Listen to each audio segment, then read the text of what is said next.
A paz do Senhor.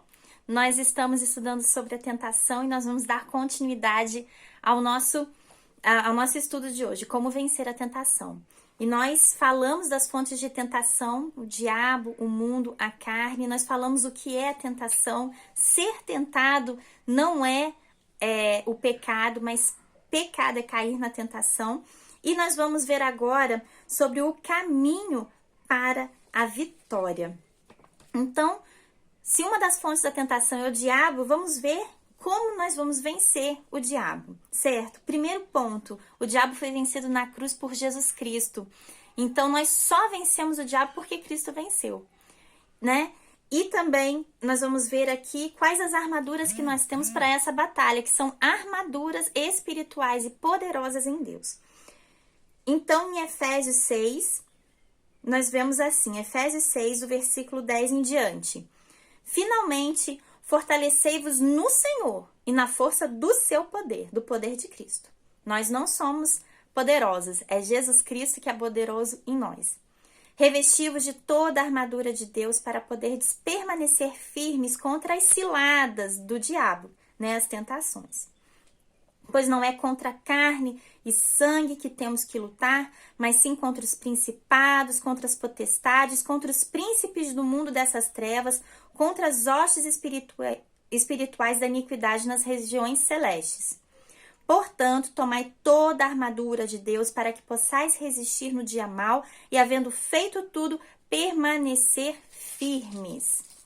14. Estais, pois, firmes, tendo cingido os vossos lombos com a verdade e vestida a couraça da justiça, e calçados os pés com a preparação do evangelho da paz, tomando sobretudo o escudo da fé, com o qual podereis apagar todos os dardos inflamados do maligno. Tomai também o capacete da salvação e a espada do Espírito, que é a palavra de Deus. Com toda oração e súplica, orando em todo o tempo no Espírito, e para o mesmo fim vigiando com toda perseverança e súplica por todos os santos. Então, a gente verifica aqui, né, que foi utilizado uma analogia à armadura que era vista na época, né, do Império Romano. Então, naquela época, visualmente, quando se passava nas ruas, né, os soldados romanos, eles tinham uma armadura. Então, essa armadura que foi utilizada como analogia. Mas se a gente tirasse essa armadura, a gente teria aqui, olha, verdade, evangelho da paz, escudo da fé, salvação, o Espírito Santo e a palavra de Deus, né? Então, nós temos a verdade. Jesus Cristo é o caminho, a verdade e a vida. É Ele que nos reveste, né? Nós temos aqui o evangelho da paz. O próprio Jesus é esse evangelho. Evangelho boas novas. Ele é o nosso príncipe da paz. O evangelho é Jesus que nos faz, então, vitoriosos. Nós temos o escudo da fé. Sem fé é impossível agradar a Ele. E é preciso que aqueles que se aproximem de Deus tenham fé que Ele existe, certo? A gente vê também aqui o capacete da salvação. A salvação é o livramento, o livramento do pecado, o livramento que Deus nos dá através do ato de Jesus Cristo ter morrido na cruz, essa libertação. E a espada do Espírito, que é a palavra de Deus, Espírito com letra maiúscula, que é o próprio Espírito de Deus, através da palavra dele, aquilo que ele fala, a palavra dele, rema em nós, a palavra dele ministrada. Por isso que nós temos que ler a palavra de Deus, nós temos que orar e ter comunhão com Cristo, porque isso é que nos ajuda a estar fortalecidos para esse combate. Certo? Então, nós vemos também lá em Tiago 4:7, né? Resistir ao diabo e ele fugirá de vós. Mas como é que nós podemos resistir ao diabo? Se nós estivermos fortalecidos em Deus, é possível. Mas se for só na luta, né, no meu braço não consegue, não. Para vencer a carne, né, vamos lá em Colossenses. Colossenses 3:5. Diz assim: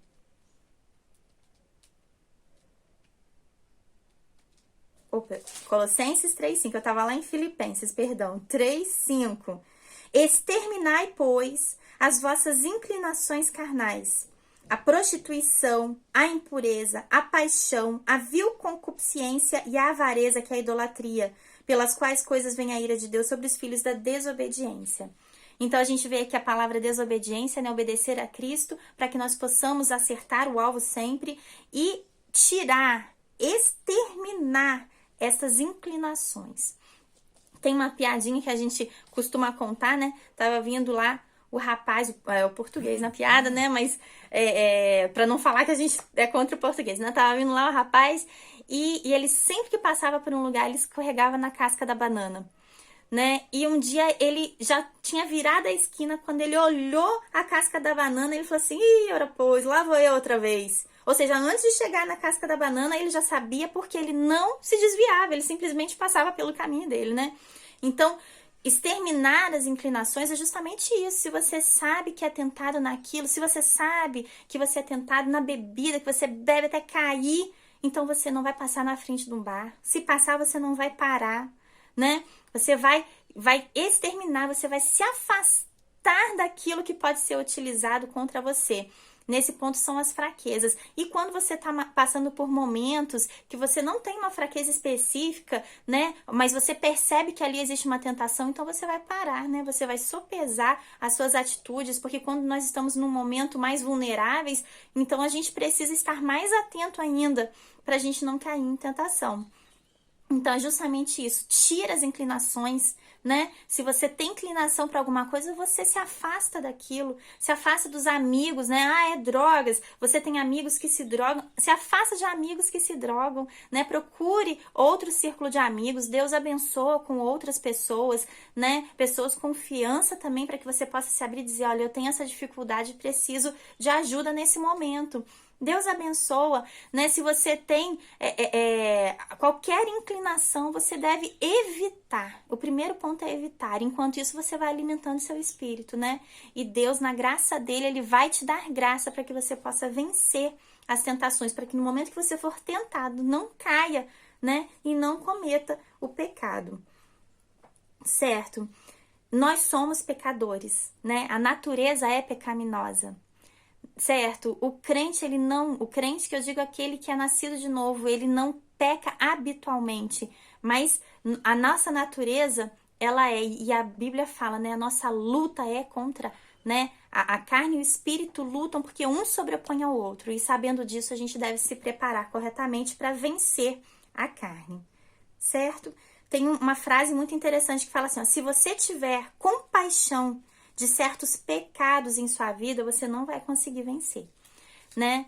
Nós falamos, o pecado para Deus, ele vê com o mesmo olho, né?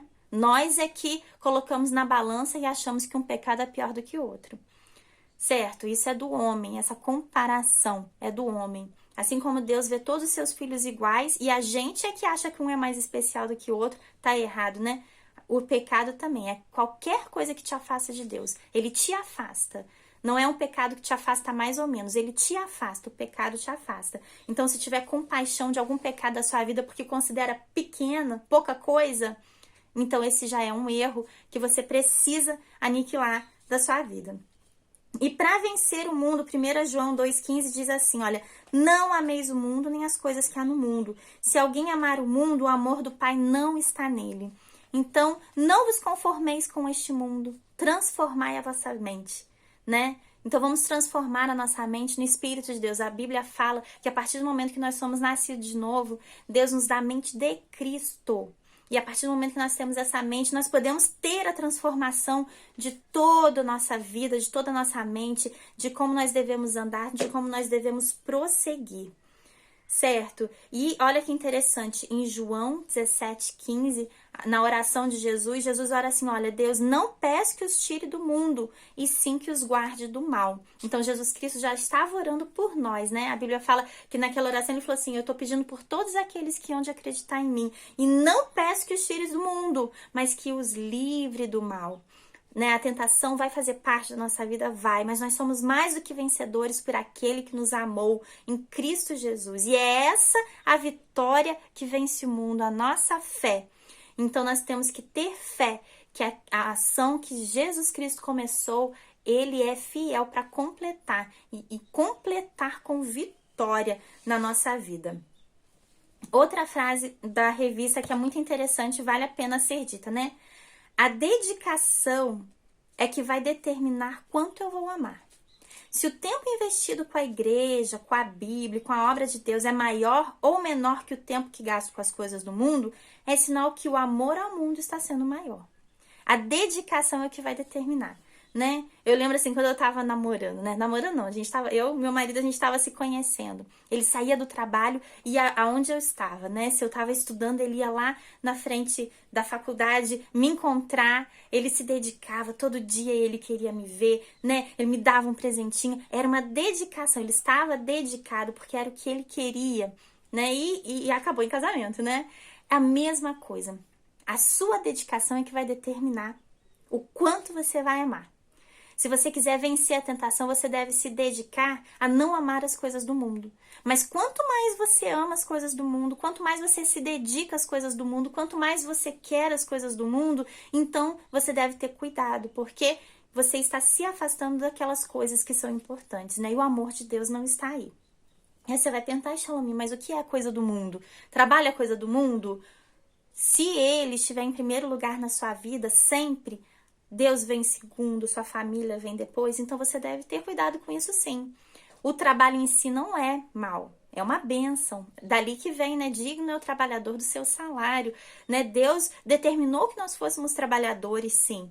Mas se aquilo está em primeiro lugar, acima de Deus, então você deve ter cuidado, né? Quais são as motivações para esse trabalho? Para que você tenha tudo que o mundo pode te oferecer, para que você desfrute só o que o mundo pode te oferecer e você não ajuda na obra de Deus, em missões, ou na sua igreja local você não tem tempo para estar ali com a igreja de Cristo reunida, né? Então você deve cuidar.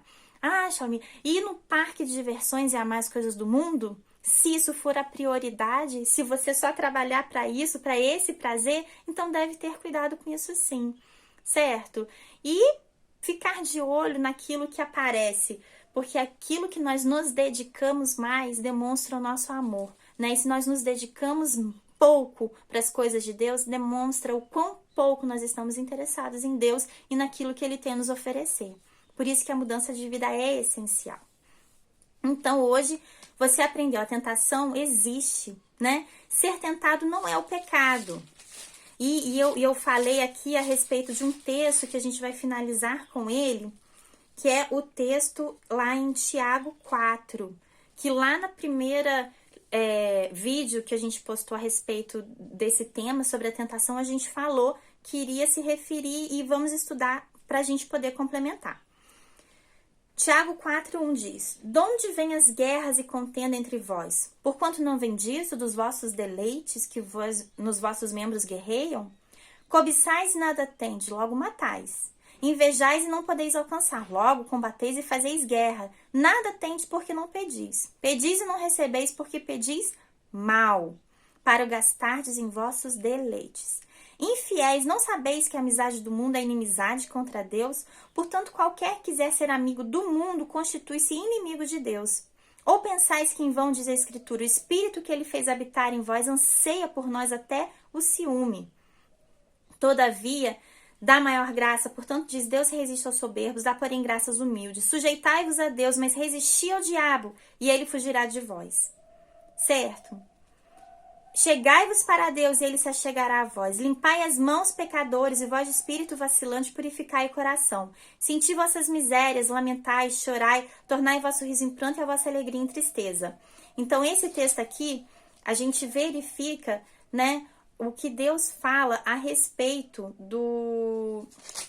de resistir ao diabo. E ele vai fugir de nós, certo? E o texto que a gente havia comentado é esse, olha. Bem-aventurado o homem que... Tiago 1. Bem-aventurado o homem que suporta a provação, porque depois de aprovado, receberá a coroa da vida que o Senhor prometeu aos que o amam. Ninguém, sendo tentado, diga, sou tentado por Deus, porque Deus não pode ser tentado pelo mal, e ele a ninguém tenta. Cada um, porém, é tentado quando atraído, enganado pela sua própria concupiscência. Então, a concupiscência, havendo concebido, dá à luz o pecado, e o pecado, sendo consumado, gera morte. Não vos enganeis, meus amados irmãos. Toda boa dádiva e todo dom perfeito vem do alto, descendo do Pai das luzes, em quem não há mudança nem sombra de variação. segundo a sua própria vontade, ele nos gerou pela palavra da verdade para que fôssemos como primícia das suas criaturas. Então, Deus não nos tenta. Qual é a diferença entre tentação e provação? Provação é quando acontece uma situação muito difícil na sua vida, certo? Muitas vezes Satanás se usa daquele momento para entrar com a tentação e te fazer pecar. Mas Deus não faz isso, ele não nos tenta, mas ele, naquela situação difícil, ele nos aprova. A maneira que nós saímos, nós somos aprovados como obreiros de que não temos do que nos envergonhar, é o que a palavra de Deus diz. Então, quando acontece uma provação, nós temos a oportunidade de ver a ação de Deus na nossa vida, crescer espiritualmente, né? E trabalhar algumas características que no final vão trazer aprovação. Satanás, sabendo disso, porque a gente, né, nós somos fracos e estamos aprendendo, estamos numa situação difícil, né? Sabendo disso, ele entra com a tentação. Mas a Bíblia fala, ó, Deus não tenta, porque não é interesse dele te fazer pecar, não. Se ele te chamou para ser a primícia da criação dele, ele não tem interesse nisso. A bondade, todo dom perfeito, toda dádiva é do Pai das luzes, né? Quem tem interesse é o diabo. Ele é o autor, né? Então, finalizando, existe a diferença entre provação e tentação. Momentos difíceis nós passamos. Muitas vezes, dentro desse momento difícil de provação, o diabo vem com a sutileza dele para tentar e nos fazer cair, certo? A tentação em si, nós vimos, não é o pecado. O pecado é a resposta que nós damos àquela tentação, né? E ou somos aprovados ou nós não somos aprovados. Depende também da nossa reação e da nossa atitude, certo? Então, a Bíblia nos mostra o caminho para vencer. E nós devemos nos aprofundar na palavra de Deus para que nós possamos ter o nosso espírito fortalecido para vencermos todas as coisas. Que Deus esteja abençoando o seu dia. É isso que nós desejamos. E vamos para a próxima lição, né? Que no próximo vídeo a gente vai postar, que é o que é igreja, o que é ser igreja, o que é a igreja de Cristo, né? Vamos falar e depois na sequência o lugar na igreja e assim nós vamos prosseguindo estudando a palavra. Vamos orar para encerrar? Pai querido, nós te adoramos e te agradecemos pela tua palavra que nos alimenta e nos fortalece. Te pedimos bênçãos, Pai, bênçãos sobre todos aqueles que estão necessitados de ti, ó Deus, e que o Senhor esteja abrindo, Senhor, a mente, o Espírito, trazendo as suas revelações, porque o Senhor é o pão que alimenta, Senhor, as nossas vidas, Pai. Nós queremos mais de Ti, Senhor, precisamos de mais de Ti. Nos abençoa, nos guarda, protege, livra de todo o mal. É o que nós te pedimos em nome de Jesus. Amém. Amém.